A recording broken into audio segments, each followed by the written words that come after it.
बिस्मिल्लाहिर्रहमान। लो जी आ मौजू है कि मुल्लां दी अकल। मुल्ला एक तकरीर करन लई कीती खूब तैयारी, गुजरां वाले जाना है सी चढ़ के पहली लारी।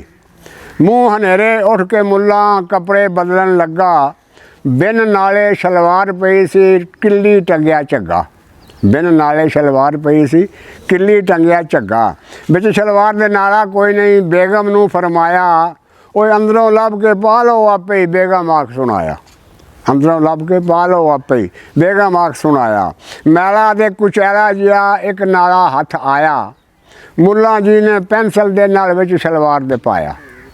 मुल्ला जी ने पेंसिल दे नाल विच शलवार दे पाया। दिल विच सोचा मैला है ते फिर फर्क की पैना। दिल विच सोचा मैला है ते फिर फर्क की पैना। वो बनैन कमीज दे थल्ले होना केड़ा दिसदियां रहना।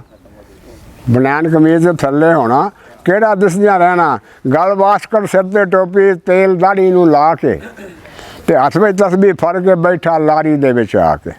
गुजरां वाला नेड़े आया, आवाज़ कलिंडर मारी, वो उतरो गंदे नाले वाले बिच ना रह सवारी। उतरो गंदे नाले वाले बिच ना रह सवारी। मुल्ला आखे वेख लिया इस मेरा गंदा नाला, अजे तो इत्थों दूर है काफ़ी शहर गुजरां वाला। आखिर वापस आ गया, उत्थों होई सख्त हैरानी। खैर तो है क्यों वापस आ गया, पुछया जद जनानी। लारी दे विचों गंदे नाले दे मुसाफिर सारे उस बद इखलाक कलिंडर ने फड़ फड़ सब उतारे। वो तो एक स्टाफ का नाम सी। बेगम आखन लगी भी तेरी खोरे धुप्पां दे विच हो गई दाढ़ी बग्गी।